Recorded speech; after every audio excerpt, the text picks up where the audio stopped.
You know, protagonists are not the same thing as heroes. Protagonists are the drivers of the narrative, the one who drives the effort towards the goal forward. That's what they represent in ourselves. Protagonists represent our sense of initiative to get up and get the job done, the never quit attitude. Whereas a hero is a completely different beast, and to understand what a hero is, we first have to talk a little bit about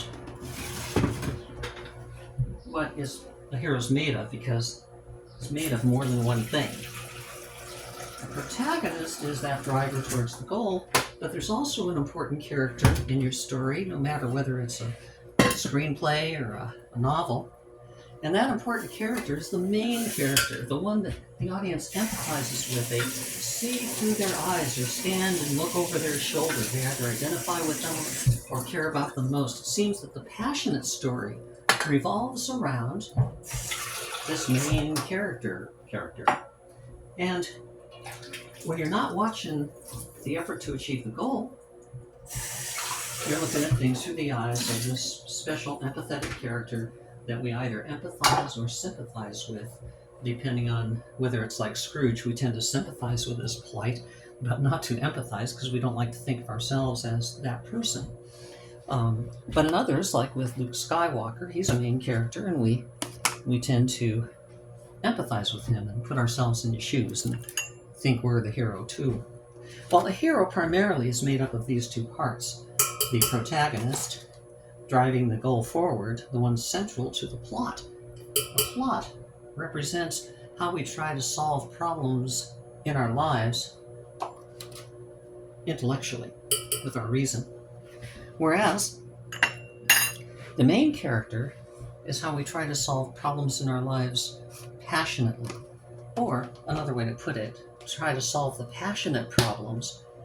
There's a headline and a heartline in a story.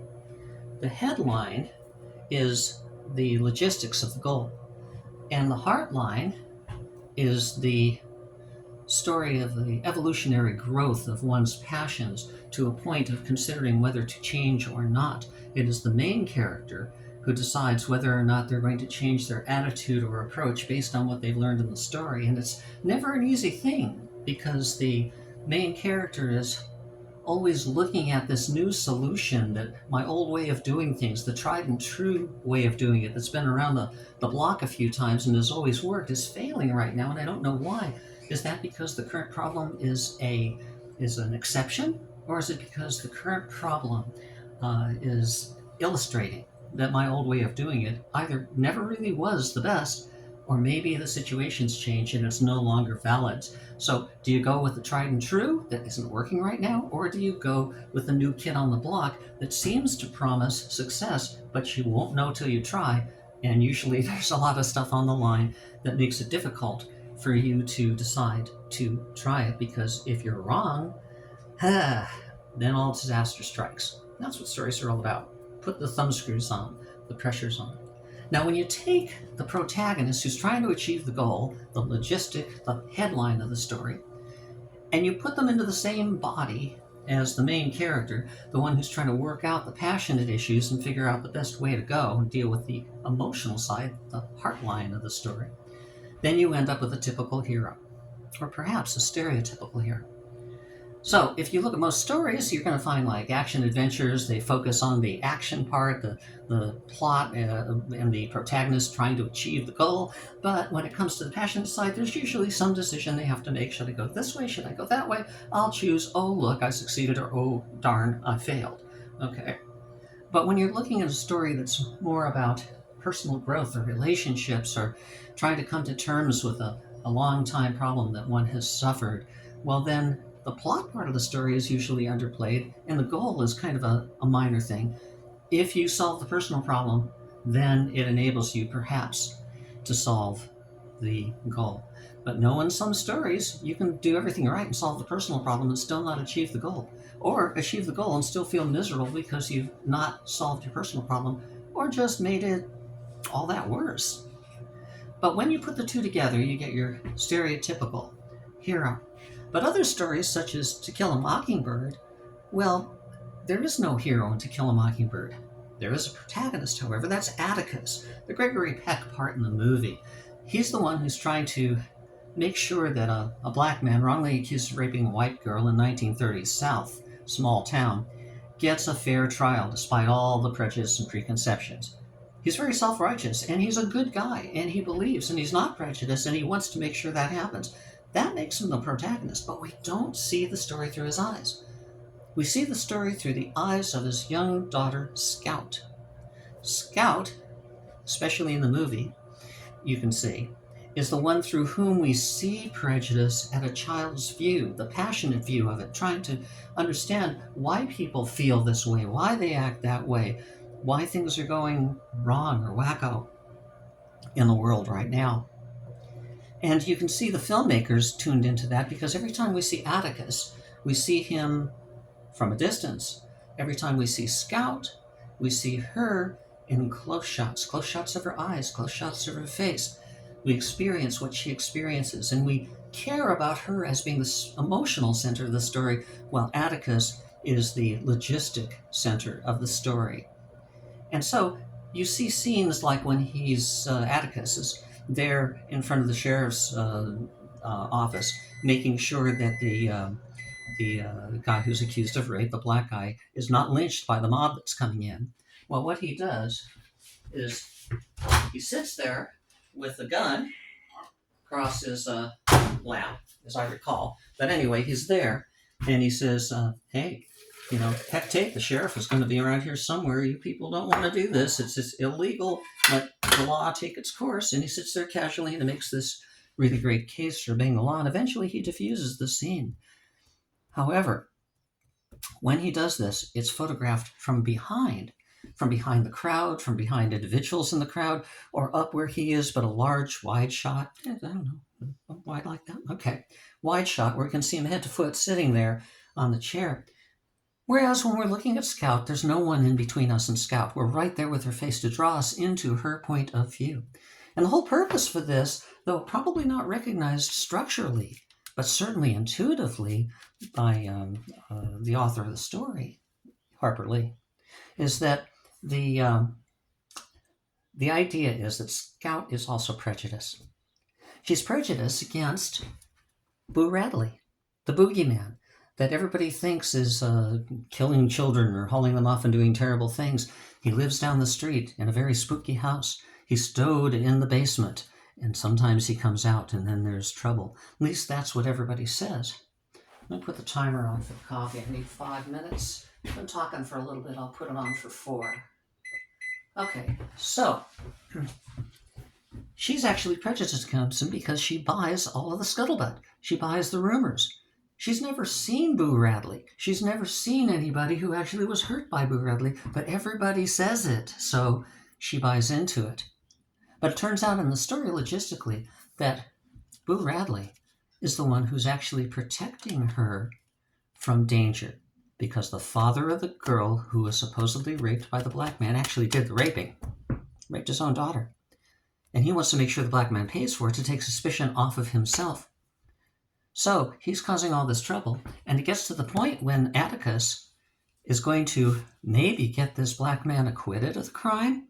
He's so mad that he's going to hurt Atticus's children. And it's Boo Radley, the boogeyman from the basement, who comes in and kills that guy to protect the children.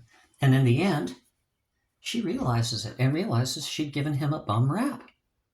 And because she'd given him a bum rap, we, the audience who've been drawn into the main character position, now understand that it's very easy to fall into being prejudiced without any ill intent. All we have to do is buy into things somebody's saying about somebody else or some other group or some other kind of people without actually checking it out ourselves. If we rely on what others say, then we're always going to get into trouble, because we don't know if they researched it, if they just had a singular bad experience and then grew it to include the entire group. Nice psychological thing to do for self-preservation, survival, but probably comes up with the wrong decision, and then they perpetuate that and tell it to others, and we all buy in, and suddenly there's prejudice of one form or another, exclusion at the very least. When I was working on Dramatica in the old days, I started coming up with little sayings that I put on the wall, little post-it notes. First time I was there at Wright Brothers when it was Screenplay Systems back in 1991. Chris and I had already been working on the theory for 10 years since we started, and then we took a hiatus of about a decade, and then we worked on it for a few months, and then came to his company that he had with Steve, who was the programmer. They were partners, and Steve wrote almost all the code, at least he supervised all of it for the first versions of Dramatica.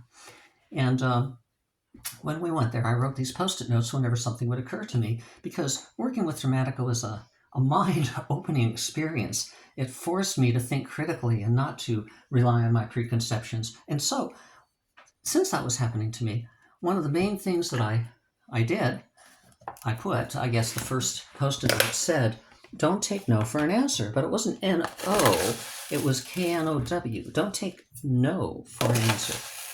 And the reason I said that was that when you know something, when somebody says they know something and you buy into it without checking the facts yourself, they might be right, but they equally might be wrong, because you don't, quote unquote, know. You don't know because you weren't there, you didn't see it, and you're relying on what they say. They may have had good intentions and gotten it wrong. Situation may have changed since they experienced it. They may have been using projection psychologically to throw that out on a whole group of people and cast them in a bad light, or a particular individual because of one bad experience. But you don't know what they're really like just because somebody else, even that you love and trust, says, you know. But what's worse than that is that you don't know yourself either. You don't know anything for sure because your experiences may be such that they're unique. And this person was wonderful to everybody else. But when it came to you, they were really terrible. And when you find that out, then you think they're terrible when you have that experience. And you maybe never ever change your opinion to start telling everybody else how terrible this person is because of your one experience. When 99 times out of 100, kill that. There we go. I'll start pouring this coffee. 99 times out of 100, maybe they're great people, except that one time with you because they just hit their knee when they were coming over to talk to you, and it caused a lot of pain and caused a short reaction because you asked a stupid question or something like that. So, to wrap this up, since the coffee's almost done here, and I know we're all dying of thirst for our traditional afternoon coffee, keep in mind that your protagonist is all about the plot. You can care about them, but they're not the character that the passionate story seems to center around. Rather, they are just the prime mover of the effort to achieve the goal. Get a little more foam in there. And the main character is the one who may have nothing to do with actually achieving the goal, but they are the one who's trying to grapple with a personal issue, often tied in with a theme, and they themselves are the characters with whom we empathize and stand in their shoes, or sympathize and stand right behind them and look over their shoulder and hope for the best for them, because they're the one that the passionate story, or the message, as it were, of the story revolves around. And if you put the two of those together into the very same body, then you end up with your stereotypical hero who drives the story forward and also grapples with the personal issue, seeking resolution. And that, my friends, is our coffee discussion on narrative for today.